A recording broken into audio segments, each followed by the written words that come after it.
Welcome to our lectures here on Bolshevik ideology and Lenin's April thesis. Looking at this, of course, as a part of the bigger topic of Russia, the 1917 revolution, leading into looking at the Soviet Union as well.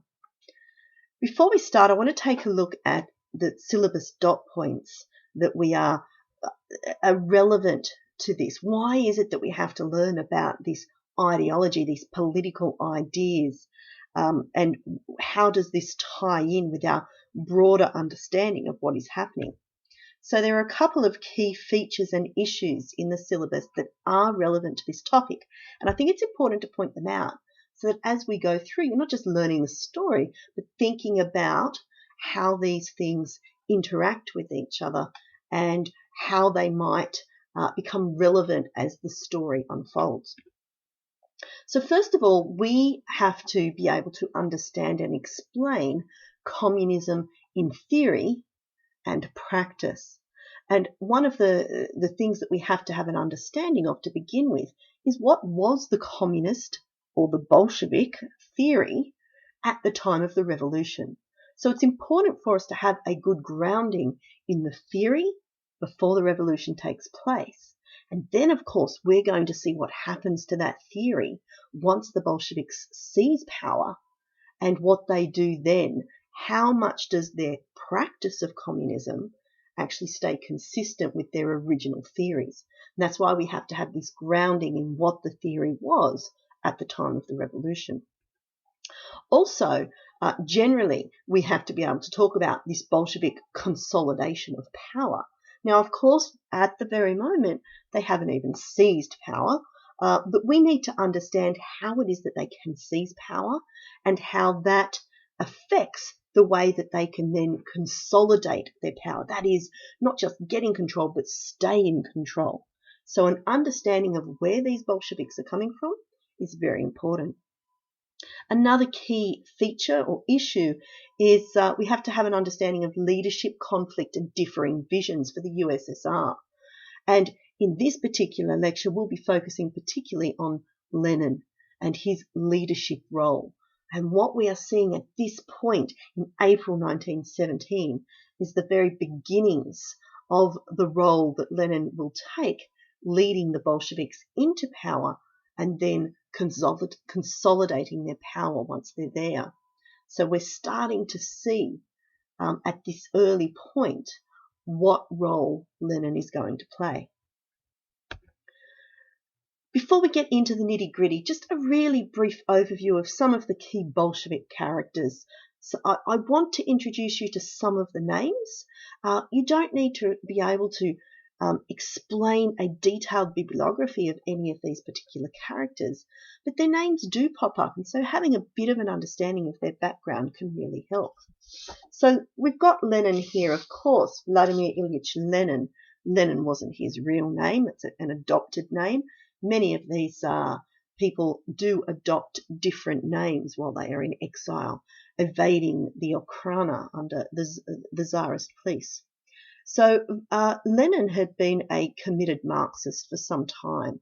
So since 1889, he had declared himself a Marxist, and really he'd been a full-time revolutionary since the mid-1890s. Most of that was in exile.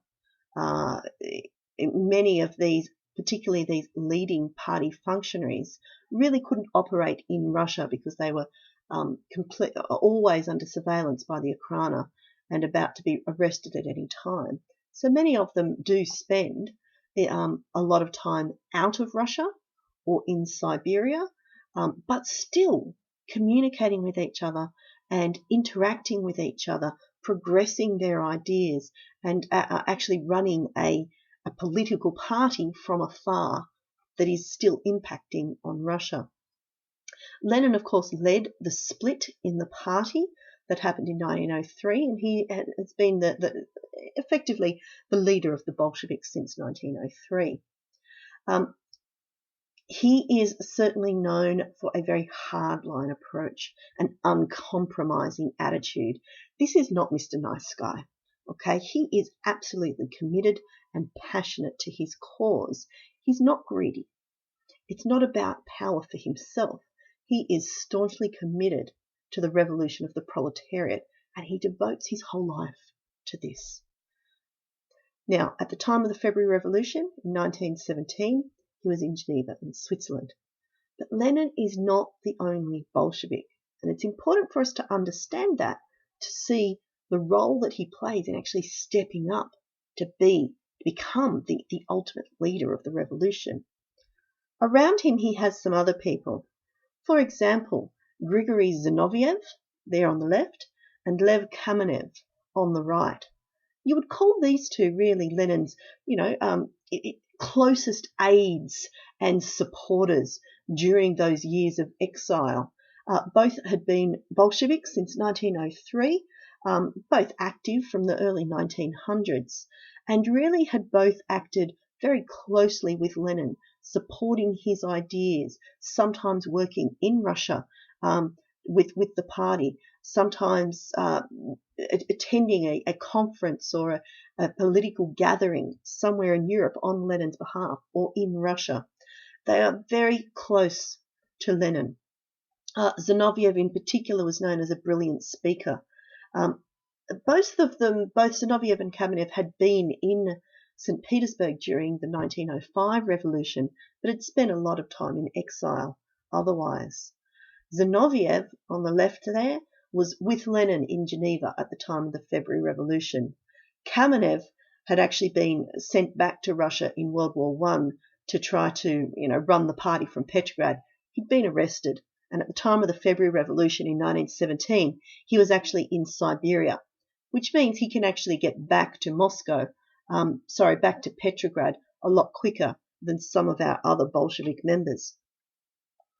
Also on the scene is Trotsky. Now, Trotsky, at the beginning of 1917, is not a Bolshevik. He's a Menshevik, and has been all the time. Trotsky and Lenin, however, know each other very well, have mixed together, at times lived in the same city together, but I wouldn't call their relationship a friendly one. They've certainly combated in their writings, constantly debating each other politically, and it's been described as a stormy relationship between the two. But they certainly know each other, and Trotsky is known for his brilliant oratory skills, his speaking skills, as well as being a prolific writer, just like Lenin was. So Trotsky is a very high-profile member of the socialist community, but we just need to remember that at beginning in 1917, he is a Menshevik, and so therefore not aligned with Lenin. Now, Trotsky was actually in New York in America at the time of the February Revolution, and so had to make his way back from there. Also on the scene, some of us will be studying Alexandra Kollontai in more detail later on, but it's worth mentioning her as a female socialist on the scene. Now, she had also been a revolutionary since the late 1890s, and she's particularly known for her writings on the war and also, in particular, about the role of women in the workers' revolution, the proletariat revolution that was to come. Kollontai had started as a Bolshevik, changed to be a Menshevik when she started to disagree with some of the policies. But in about 1914, 1915, she and Lenin started corresponding with each other quite in depth, and they developed quite a strong relationship, theoretical relationship, and a great respect for each other's writing. And so by 1915, Kollontai is a Bolshevik. She was in Oslo in Norway at the time of the February Revolution, and it was a very close supporter of Lenin's as we move into early 1917. Also, a name that I will mention is Krupskaya. Krupskaya is actually the wife of Lenin, Nadia Krupskaya, and had been for quite some time, although it must be said that the relationship between the two is often described by people as more of a business partnership. Krupskaya effectively acted as Lenin's secretary and looked after things for him, went into exile with him, stayed with him a long time. She does have her own thoughts. She is a revolutionary person herself, very strong supporter of the socialist ideas. Also, just to mention another guy on the scene at the time, a man called Joseph Stalin. Now, I wouldn't say that he is one of the leading thinkers of the party. He is, however, a very loyal Bolshevik, has been since 1903.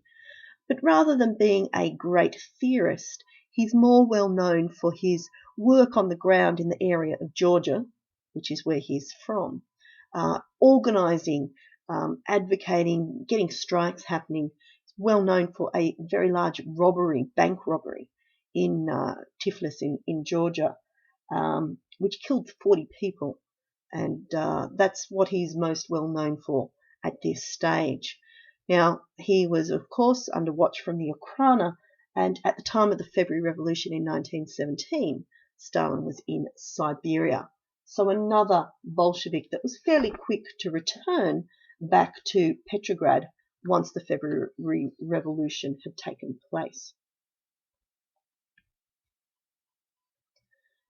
So once we have this grip and our understanding that there are a number of people in the Bolshevik Party, not just Lenin, and that's important to understand because there is debate that is going to go on. Not everybody is going to turn around straight away and say, yes, Lenin, let's just follow him, he knows everything.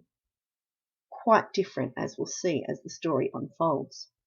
Now let's take a look at a little bit more just at basic socialist ideas. And they stem from the writings of Karl Marx and Friedrich Engels, writing the Communist Manifesto, of course, back in the 1850s. And some of the key ideas that come from their observations of how society would turn out, that there will be a revolution led by the proletariat, the urban working class. And that would happen because it's a natural reaction. Marx and Engels saw that the capitalist economy was developing so strongly and creating such a class division that at a certain point, the proletariat would say, that's enough.